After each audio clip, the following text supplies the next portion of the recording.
بسم اللہ الرحمن الرحیم۔ نعت ریسرچ سینٹر آفیشیل چینل کے تمام دیکھنے والوں کو سبیر رحمانی کا سلام پہنچے۔ آپ اچھی طرح جانتے ہیں کہ نعت کو بطور طالب علم پڑھنے کا ایک خاصا طویل وقت اللہ رب العزت نے اپنے فضل سے مجھے عطا فرمایا۔ وہ نعت کی تخلیق ہو، تنقید ہو، تحقیق ہو، میں نے اپنے ذوق اور جذبے کے تحت اور اپنی سمجھ کے مطابق اس سے جو کچھ حاصل کیا، جو کچھ کشید کیا، اسے میں مختلف پیراڈائم میں آپ تک پہنچاتا رہا ہوں۔ کہیں یہ میری تالیفات کی صورت میں آپ کے سامنے ہے، کہیں میرے اداریوں کی صورت میں آپ کے سامنے آتا رہا ہے۔ آج اردو نعت کا تخلیقی و تنقیدی منظرنامہ کے عنوان سے چند معروضات میں آپ کے سامنے رکھنا چاہتا ہوں، اس لیے کہ مجھے اس بات کی بہت خوشی ہے کہ اس چینل کی ابتدا سے آج تک بہت کم وقت گزرا ہے، شاید 1 یا 1.5 ماہ، لیکن مجھے یونیورسٹیوں کے طلباء نے اور ان کے اساتذہ نے فون کر کے اس موضوع کے حوالے سے ان ویڈیوز کی جو تعریف کی ہے اور اس سے جو ان کو ایک طرح کی معاونت اس سبجیکٹ کو سمجھانے اور پڑھانے میں مل رہی ہے، یہی ہماری گفتگو کا مقصد بھی ہوتا ہے۔ تو یہ چند معروضات اس لیے آپ کے سامنے پیش کر رہا ہوں کہ ہمارے اہل علم کے ساتھ ساتھ ہمارے طلباء جو خاص طور پہ ان موضوعات پر کام کر رہے ہیں، ان کو کم از کم یہ باتیں پہنچ جائیں۔ اردو نعت کی تخلیق اور تنقید کا معاصر منظرنامہ میرے لیے عجیب اور نقطہ خیز تقویت کا سامان رکھتا ہے۔ گزشتہ کم و بیش 3 دہائیوں سے نعت اور اس کے جملہ موضوعات و مباحث میری فکری و ادبی دلچسپی کا بنیادی حوالہ رہے۔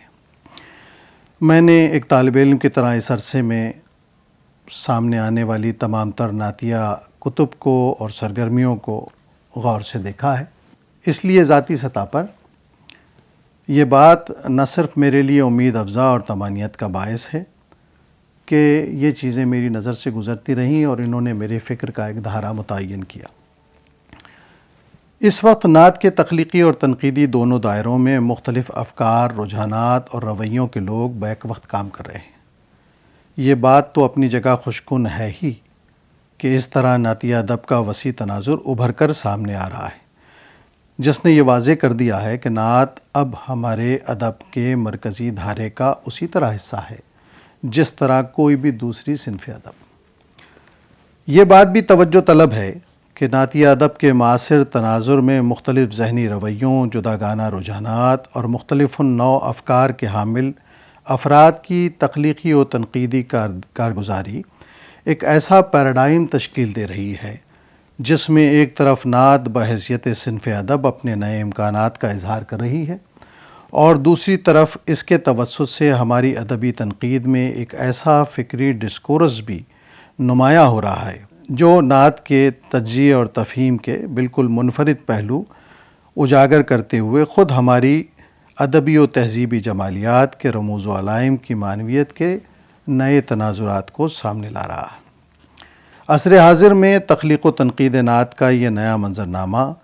اس اعتبار سے بھی اردو نعت کی انفرادیت کا مظہر ہے کہ اس کے ذریعے ہم قدری اور جمالیاتی سطح پر اپنے ادب کے جہان معنی کو روشن تر ہوتا ہوا دیکھ رہے ہیں۔ ایک ایسے دور میں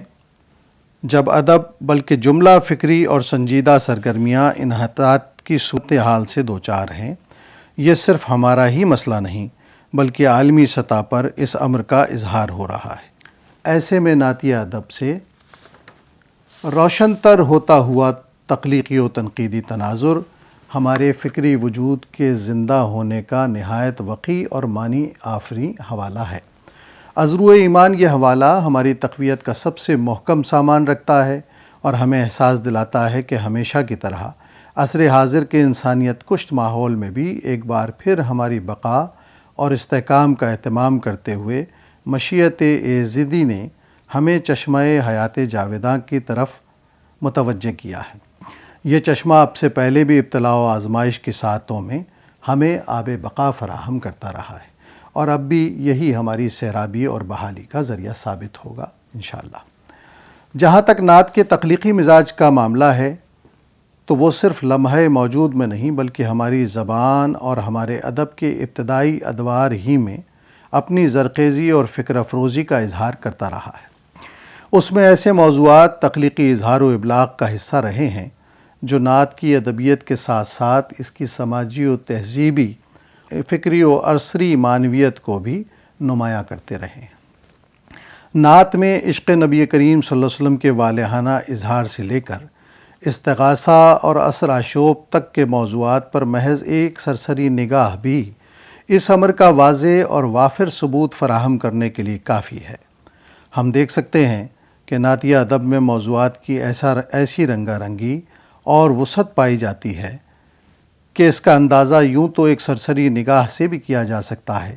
تاہم اگر بالتفصیل اس کا جائزہ لیا جائے تو افکار و معنی کا ایک وسیع اور جمال آگی نقشہ ہمارے سامنے آتا ہے۔ اس اعتبار سے نعتیہ ادب ہمارے مرکزی دھارے کے ادب کی دوسری اصناف میں کسی سے نہ تو پیچھے ہے اور نہ ہی کمتر، بلکہ وہ فکری، اسلوبیاتی اور موضوعاتی ہر لحاظ سے ان کا ہم پلہ نظر آتا ہے۔ سوال یہ ہے کہ اس حقیقت کا اعتراف ادب کی سطح پر اور تنقید کے دائرے میں اس طرح کیوں نہیں ہو سکا؟ اس سوال کا جواب قدر وضاحت طلب ہے، جس کے لیے نہ صرف ہمیں متعدد تاریخی و سماجی عوامل کو پیش نظر رکھنا ہوگا،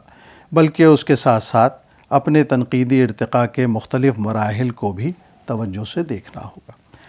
اس کے لیے ظاہر ہے ایک الگ دفتر درکار ہے جس کی اس گفتگو میں گنجائش نہیں ہے۔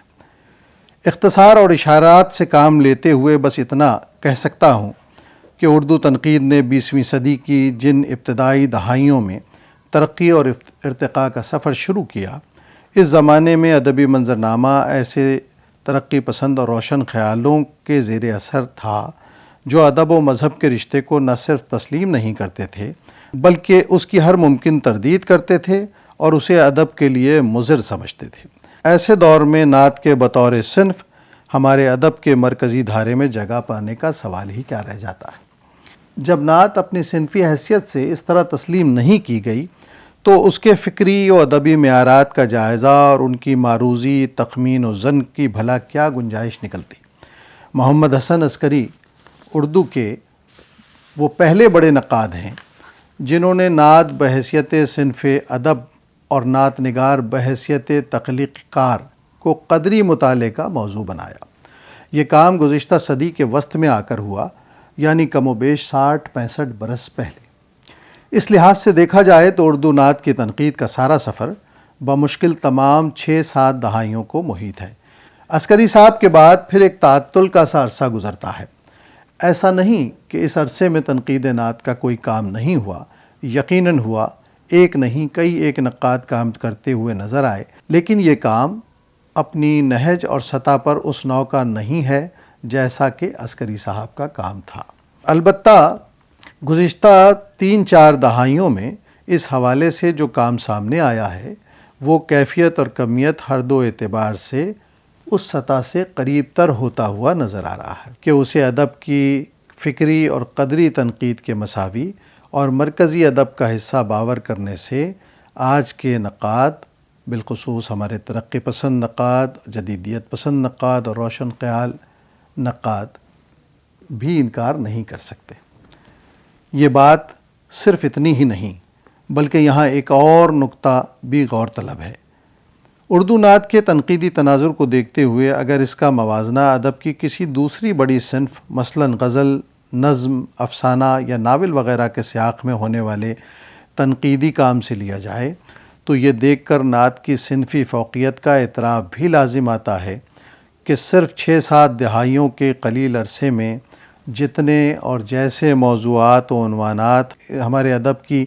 اس صنف کے دامن فکر میں سمٹ آئے ہیں وہ ذرا کم ہی دوسری اصناف کے حصے میں آئے ہیں۔ ممکن ہے یہ بات کچھ لوگوں کے لیے ہضم کرنا مشکل ہو۔ ان کی سہولت فہم کے لیے یہ اشارہ بے محل نہ ہوگا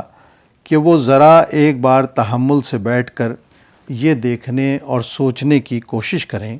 کہ اردو غزل یا افسانے یا کسی بھی دوسری بڑی صنف ادب کے تنقیدی مطالعات سے پہلے 60-70 برس میں نقد و نظر کا جو کام ہوا وہ کس نہج کا ہے،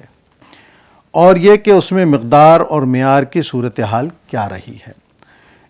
اس صنف کے بڑے تنقیدی سنگھائے میل کیا تھے، اس کے بعد وہ ان کا تنقید نعت میں ہونے والے کام سے تقابل کر کے خود اندازہ لگائیں کہ اس دورانیے میں ہمارے مرکزی ادب کی تنقید و تفہیم کے منظرنامے میں نقد نعت کا تناسب اور قدری حصہ کیا ہے۔ گفتگو کا آغاز نعت کے عصری منظرنامے کے حوالے سے ہوا تھا۔ یہ منظرنامہ جیسا کہ عرض کیا بڑی غیر معمولی صورتحال کا غماز ہے۔ نئے موضوعات، جدید نظریات، جدید تر تصورات اور بڑے افکار و سوالات سے جس طرح ترتیب پاتا ہوا آج یہ ہمارے سامنے ہے، وہ نعتیہ ادب کی فکری و موضوعاتی وسعت کے ساتھ ساتھ عصری زندگی اور تہذیب کے سیاق و سباق میں جس طرح انسانی رشتے اور اس کی معنویت کو بیان کر رہا ہے، اس سے نعت کی انفرادیت تو واضح ہو ہی رہی ہے، تاہم اس کے ساتھ معاصر ادب اور تہذیب دونوں کے لیے نعتیہ ادب ہمارے عہد کے بنیادی سوال کا تعین بھی کر رہا ہے، اور اس سوال کو وہ ادب کا جس طرح فوکس بنا رہا ہے، دراصل وہ بجائے خود عصری تناظر میں اور تہذیبی سطح پر ادب کی ماہیت کی تشکیل نو کا عمل ہے۔ تاریخ کے اوراق کو پیش نظر رکھا جائے تو ایسا ہی کچھ عمل دنیا کی ساری بڑی تہذیبوں میں ایک ایسے وقت پر ہوتا دیکھا جا سکتا ہے جب وہ زمانے کے کسی موڑ پر فنا و بقا کے سوال سے پوری قوت سے دوچار ہوتی ہے۔ اس وقت دایاں بازو یا آپ کہہ سکتے ہیں مشرقی تہذیب، خواہ وہ آج اپنے اساسی عناصر کے ساتھ دنیا کے جغرافیائی نقشے پر کسی بھی خطے میں بروئے کار ہے، فی الحقیقت ایسی ہی ایک صورتحال کا سامنا کر رہی ہے اور اپنے فکری و اصولی بقا کے بنیادی سوال سے دوچار ہے۔ یہ سوال ہے عصر حاضر کے انسان کی حیات روحانی کا۔